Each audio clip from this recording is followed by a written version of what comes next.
Michael Jackson stood backstage at the Forum in Los Angeles in the early 1970s, a teenager watching Diana Ross from the wings. The air was thick with the scent of hairspray and anticipation, the deafening roar of thousands of fans vibrating through the floorboards. But Michael wasn't just watching a concert, he was studying a masterclass.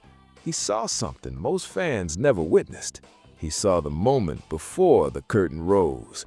He saw the quiet, the intensity, the way she would stand in the dark, gathering herself, breathing in the chaos of the arena until she was ready to command it. Then the music cue hit, and the switch flipped. The stillness vanished, the smile appeared, and she walked into the spotlight like she owned every inch of it. Michael never forgot that transformation. He talked about Diana for the rest of his life, called her his mother, his mentor, his everything.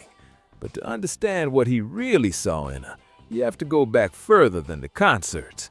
You have to go back to 1969, up a winding road into the Hollywood Hills, to a house that changed Michael Jackson's life forever. Some of y'all remember the official story. The Jackson 5 were discovered, they moved to California, and they became stars. But the reality was more intimate. When Michael first arrived in Los Angeles, he didn't just meet Diana Ross, he lived with her.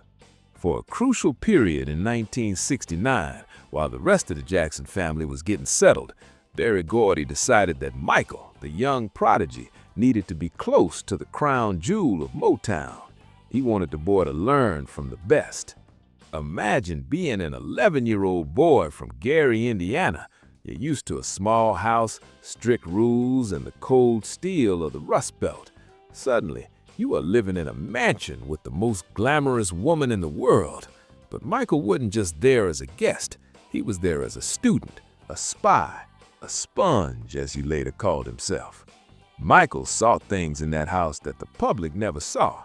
He saw Diana Ross without the lashes. He saw her in a robe eating breakfast, rehearsing the scales. He saw the discipline it took to maintain the fantasy. Michael later said, "I loved her. I wanted to be her." He didn't mean he wanted to be a woman. He meant he wanted to be that kind of magical creature. He would sit in the corner of a living room and sketch her. He'd watch how she walked down the stairs, how she answered the phone, how she could switch the star power on and off like a light bulb. Young Michael was absorbing a dangerous lesson here. He learned that home was the only place you could be real. He learned that the world wanted a god, not a human being. He watched Diana curate every aspect of her existence, the lighting, the clothes, the scent. He realized that Diana Ross wasn't just a person, she was a production. And if little Michael Jackson was going to survive this industry, he would need to become a production too. He saw the way she commanded a room of powerful white men at Motown. He saw how she had to be twice as good to get half the respect. He saw the fury of her ambition, not as anger, but as a survival engine. Michael internalized this. When you see the Michael Jackson of the 1980s, obsessive about lighting, paranoid about his image, constructing the Neverland fantasy, you were looking at the architecture Diana Ross built in his mind back in 1969. Diana didn't just teach Michael how to sing, she taught him how to move the air. That was Michael's specific phrase for it. They'd sit together and Diana would explain the difference between singing a song and selling a fantasy. She taught him that the most powerful thing a performer could do was nothing. To stand there, to let the silence build, to let the audience hunger for you before you gave them a single note. Michael took that lesson and evolved it into a superpower. Some of y'all remember the opening of the Dangerous tour, where Michael would stand frozen on stage, staring at the crowd for 2 full minutes while people passed out from the anticipation. That wasn't an accident, that was pure Diana Ross training. But the education went deeper than stagecraft. Michael saw the price she paid for it, the constant scrutiny, the inability to trust new people, the way everyone wanted a piece of her. He learned that to survive fame, you had to split yourself in two. There was the person and there was the persona. This is where the tragedy begins to seep in. Michael revered this ability in her, but he also saw the loneliness it created. He saw that Diana had to keep part of herself locked away in a vault where no one could touch it. Michael decided to build a vault of his own. By the late 1970s, the dynamic began to shift. The student was about to become the master, and the mother figure was about to become a peer.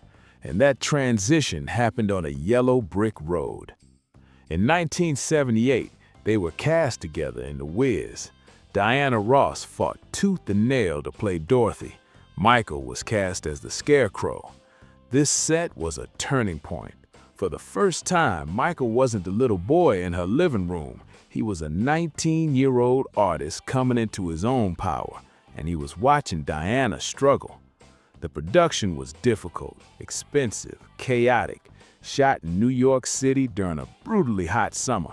The critics were already sharpening their knives for Diana's portrayal of Dorothy, calling her too sophisticated, too mature for the role. Michael saw the vultures circling her. He saw the industry that built her up starting to enjoy the idea of tearing her down. It was on the set of The Wiz that Michael stepped up. He became a source of comfort for her. He saw her vulnerability up close, the fear that she might fail. He watched her pull herself together between takes, fixing her makeup, forcing the smile, being Diana Ross even when the world was heavy. He saw the cracks in the perfection, and instead of turning away, he leaned in. This era cemented their bond as peers in pain. Michael realized that even Diana Ross, the queen, could bleed, and if she could bleed, he was in danger too. After The Wiz, Michael released Off the Wall, and then Thriller. He rocketed into a stratosphere of fame that eclipsed even Diana, but instead of pulling away, he pulled her closer in his mind. He began to style himself in her image. The hair, the makeup, the surgery. People talked about it for decades, said he was trying to look like her. And in a way he was. He was sculpting himself into the only thing he scrutinized as much as himself, Diana.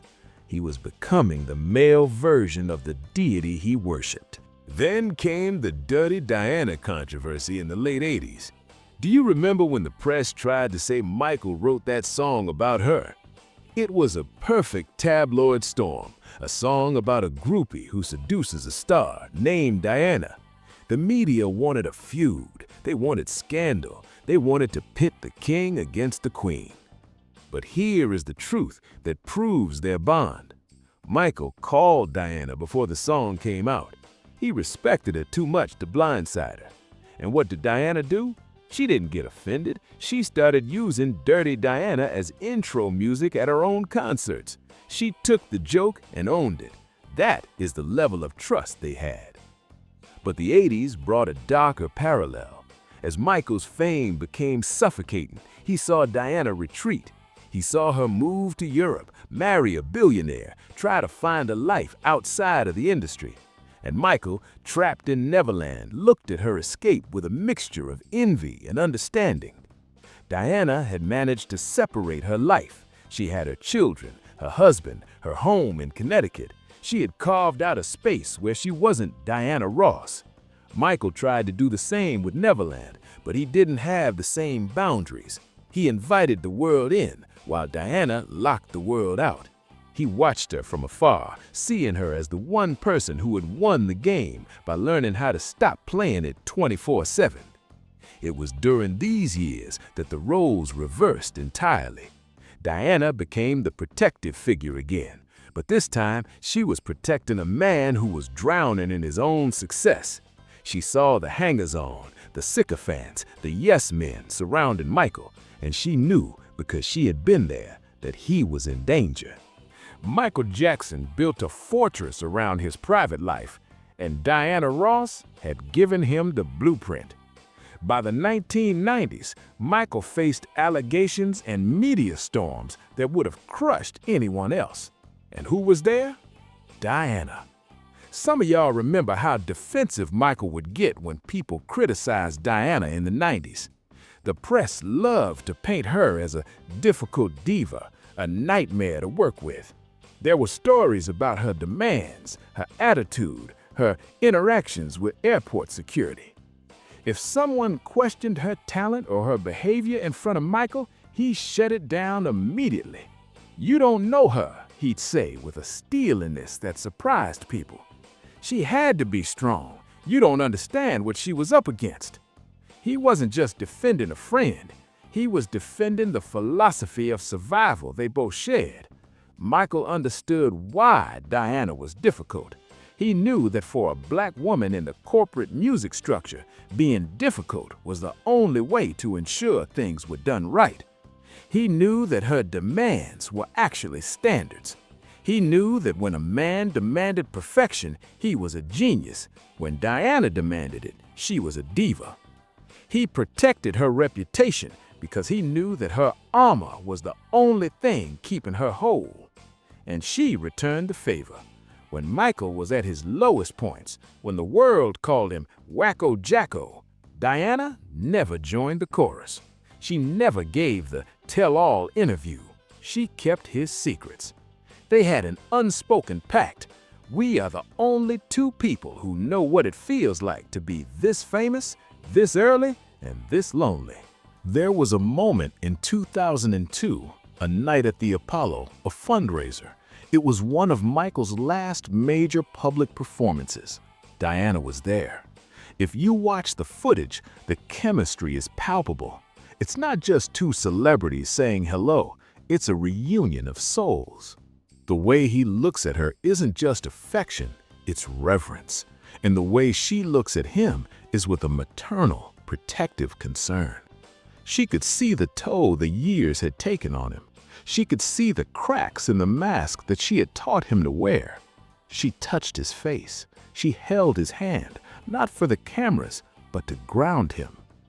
Michael knew Diana's vulnerabilities. He knew that the persona was a fortress, and he knew that fortress had saved her life. He tried to build the same fortress, Neverland, the glove, the mystery. But the world battered his walls down in a way they never managed to do to hers. The press often speculated about why they drifted apart in the 2000s. Some said they had a falling out, but the truth was likely sadder and simpler. They were mirrors. Being around each other was like looking at a reflection of everything they had lost. They both were scarred by the industry. They both carried the heavy weight of being the first. Sometimes it's hard to be around the person who knows you best because they remind you of the pain you're trying to forget. But the love never faded. The trust never broke. And Michael proved that in the most legal, binding way possible. Michael Jackson died on June 25, 2009. The world stopped. The internet crashed, and immediately eyes turned to Diana Ross. Everyone expected a statement, a press conference, a tearful interview on Oprah. The world wanted the mother to weep for the son. But Diana did something else. She went silent. She released a short written statement. "I can't stop crying. This is all too sudden and shocking. I am unable to imagine this. My heart is hurting." And then she disappeared. She did not attend the public memorial at the Staples Center. She did not stand in front of the golden casket. She did not perform "I'll Be There" while the world watched. People whispered, was she cold? Did she not care? They were wrong. She didn't go because their bond didn't belong to the public. She grieved a boy who used to sit in her living room sketching her face. She knew Michael would have understood. He knew the difference between a public show and a private reality. But the true depth of what Michael saw in her was revealed a few days later when his last will and testament was unsealed. It was a shock to the system. Michael named his mother Katherine Jackson as the guardian of his 3 children. That was expected. But then came the contingency.